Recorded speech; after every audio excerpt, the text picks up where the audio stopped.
For any Xbox or PlayStation codes or cheap games on any platform, use the referral link in the description. It'll take you to g2a.com. Use the promo code CHES over there and you'll get yourself 3% cash back. For all No Identity merchandise, hats, hoodies and t-shirts, follow the link in the description down below to the No Identity Fan Fibre website. Hey guys, welcome to episode number 28 of the Napoli career mode here on FIFA 17. This is going to be the final episode of Season 1.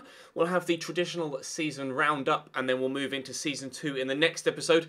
Initially this was going to be a career mode RTG video, but since getting back from Berlin over the weekend and having plans on the Sunday, what I'm going to do is, you had Napoli yesterday, we'll have Napoli again today, so that on Monday, as you're seeing this, I can go back through the previous RTG videos, get all of your transfer suggestions. I've also got to try and ring Mercedes to fix my car, and then what we'll do is I'll have a double upload of the career mode RTG tomorrow. That's the plan.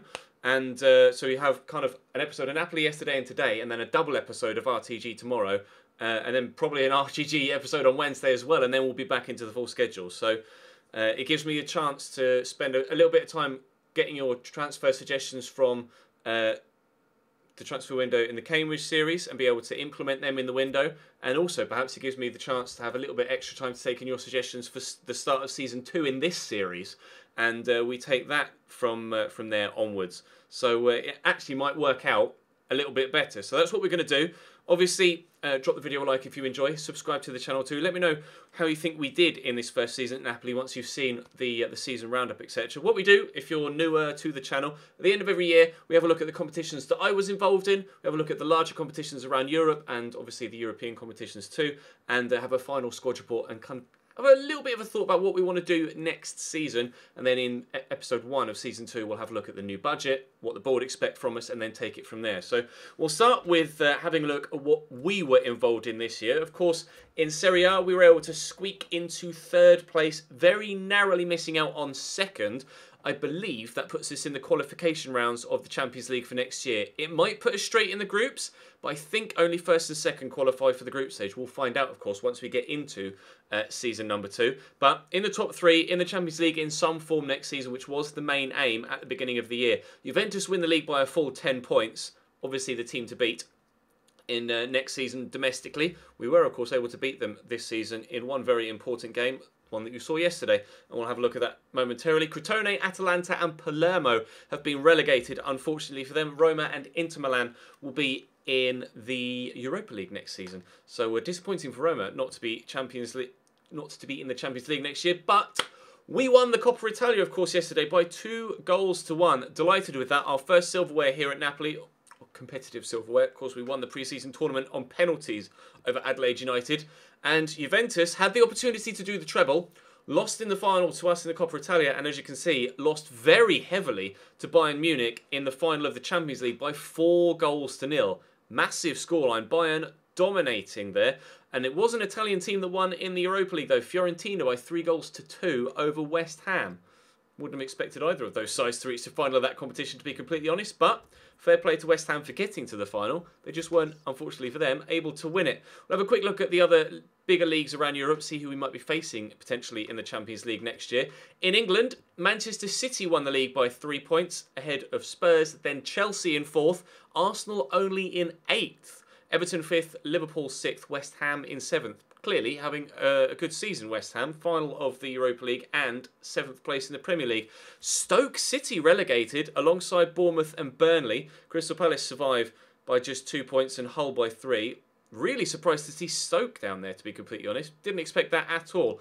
Aston Villa and Norwich will bounce straight back up into the Premier League, and then one of Newcastle, Derby, Brighton or Leeds will join them via the playoffs. Interestingly here, Leeds beating Fulham to that 6th spot, whereas in real life, of course, it was the other way around, and Fulham beat Leeds to that 6th spot. That's quite intriguing. Relegated are Burton, Rotherham and Blackburn Rovers. League 1, Charlton, Sheffield United up, and down are Wimbledon, Shrewsbury, Northampton and Bristol Rovers. And in League 2, Cambridge made the playoffs.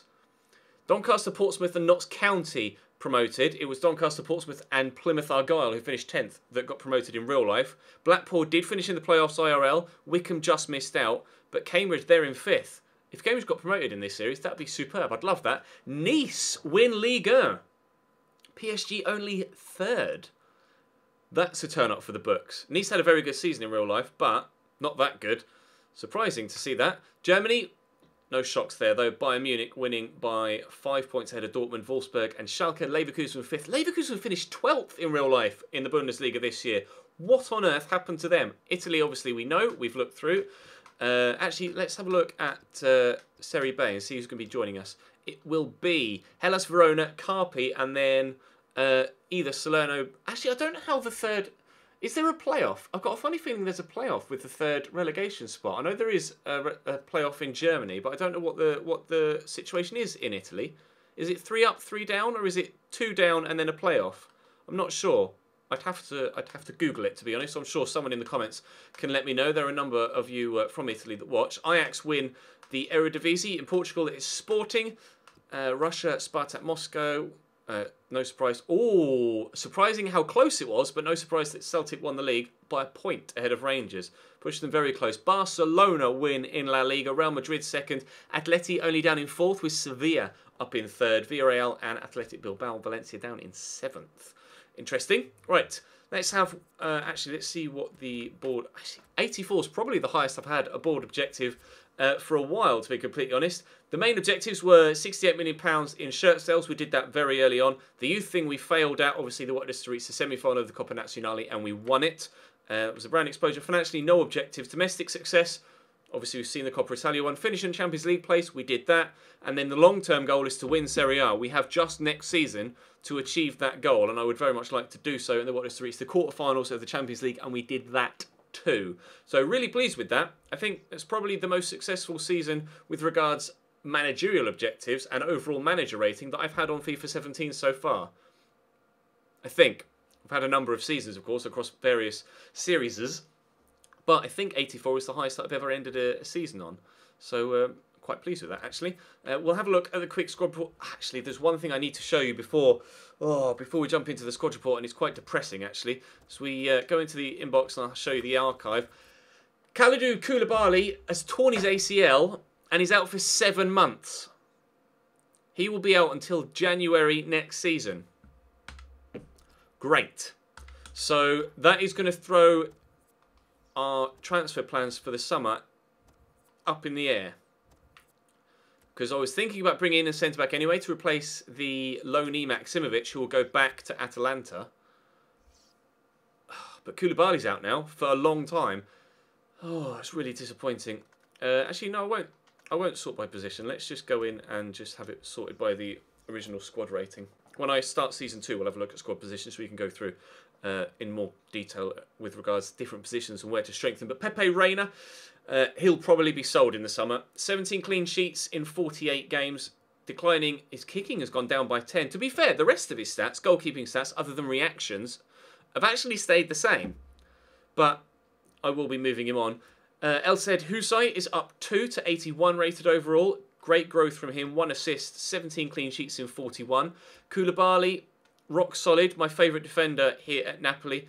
84 rated at 1. Tonelli, actually, is rapidly becoming my second favourite defender here at Napoli. 81 rated up 2. 12 clean sheets in 32 games. Gulam up 2 as well to 81. Everybody seemingly growing quite well in the first team this year. You can see growing across the board. Allen also doing well. Growing really nicely, up 2 to 82. 3 goals, 5 assists for him, plus the 9 clean sheets. Hamsik, 8 goals, 10 assists. I can't decide whether I wanted more from him or not. He was extremely good for us this year, and thankfully, despite being 29, his stats haven't started to drop yet, which is good.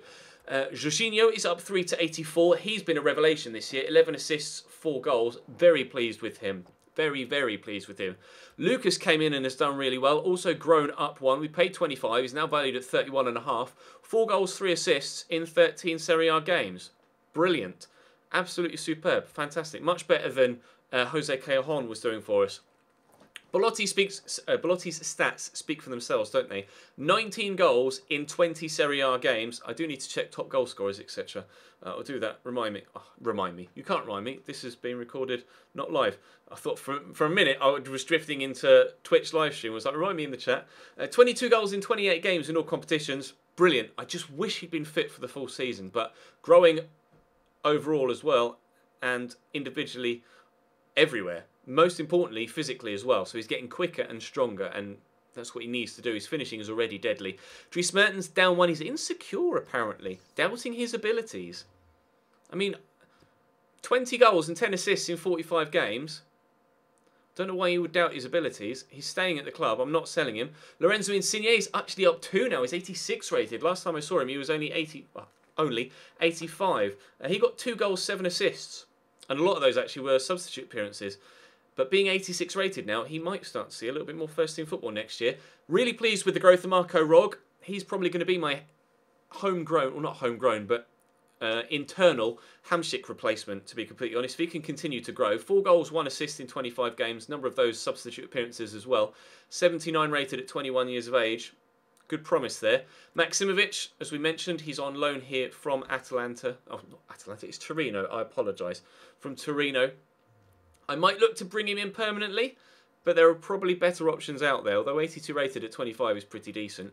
Piotr Zielinski has also grown very well, another youngster doing well for us. 9 goals, 8 assists for him this year. He too growing throughout the season very well indeed, similar to Jorginho, and they were both fighting for the same first-team spot, so it's nice to see them both putting in the performances to try and earn that spot. Obviously helps the team no end when they do that.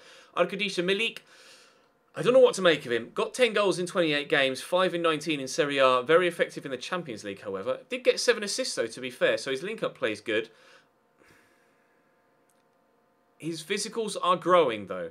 His acceleration is up 9 and his sprint speed is up 3, which means he's going to be more suited to my style of play if that continues to happen in the second season. So I'll keep him on for now.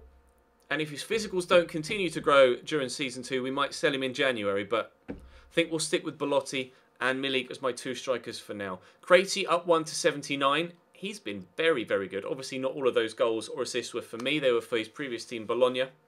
So I can't be too in-depth with regards to his evaluation. But performance-wise, or how he felt to play with, brilliant. Really enjoying him. Matteo Darmian's come in. No growth anywhere, but 2 assists. Rock solid at right back. Really pleased with that signing. Glad we made it, to be honest. Diawara up 6 to 82. Currently out injured for another few weeks with a dislocated shoulder. Missed the Coppa Italia final, unfortunately for him. But at 19 years of age, brilliant player. He was kind of my go-to, wasn't he, in that CDM role? And I said, I hope he and Zielinski actually grow well. And they both have, specifically Amadou Diawara. 4 goals, 9 assists, but brilliant in that holding role and pretty decent in the pass now as well. You can see where I've been training him, can't you? Slide tackle, stand tackle and marking, shooting up.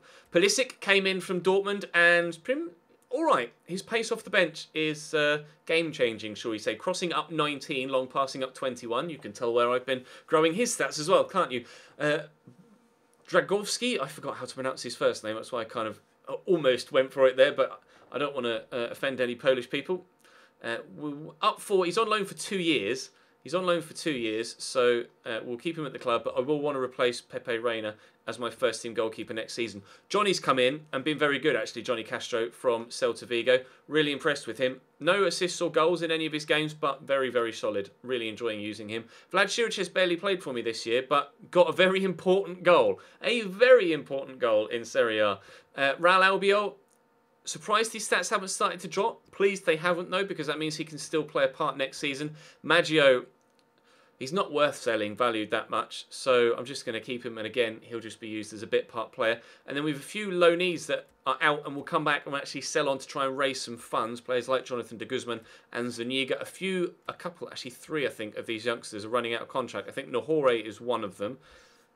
And Dimitri might be the other, and then Roberto Insigne is also running out of contract. Zapata will come back and I'll sell him immediately as well. 3 goals in 19 in Serie A, clearly not doing the business for Udinese despite growing quite well. And then a number of these youngsters again will just get sent back out on loan. Leandrinho growing quite well actually, and hopefully he can continue to do that out on loan at Mallorca, because you guys told me, as I've mentioned a few times, that his stats can grow quite rapidly. I'll have a quick look at the player stats as I forgot.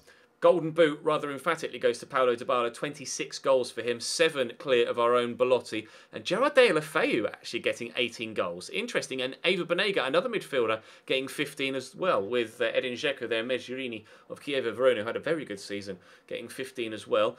You can see that Dries Mertens is there with 11, in 15th as well. Any other? No other Napoli players there. Assist-wise, Hamsik, Mertens and Jorginho all there with 8. Milik there with 7. Diego and Salah up there tied on 11. Any other Napoli players? Insigne there with 5. Krejci and Zielinski with 5, although obviously not all of Krejci's will have been for me. Clean sheet-wise, Buffon gets the golden, well, shares the golden glove with Sporty Yellow, who is a goalkeeper we are very much interested in. Pepe Reina got 10 clean sheets, so he's not that bad, but he is getting on a bit now, and I think I will be selling him.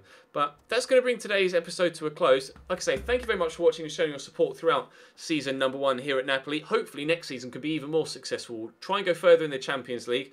We'll try and retain our Coppa Italia title, and fingers crossed we can challenge for the title, because that's what the board want from us. And like I say, double upload of the career mode RTG tomorrow. So, well, it depends how long it's going to take to get my car fixed, but at least 1 episode of the RTG tomorrow, planning on a double upload.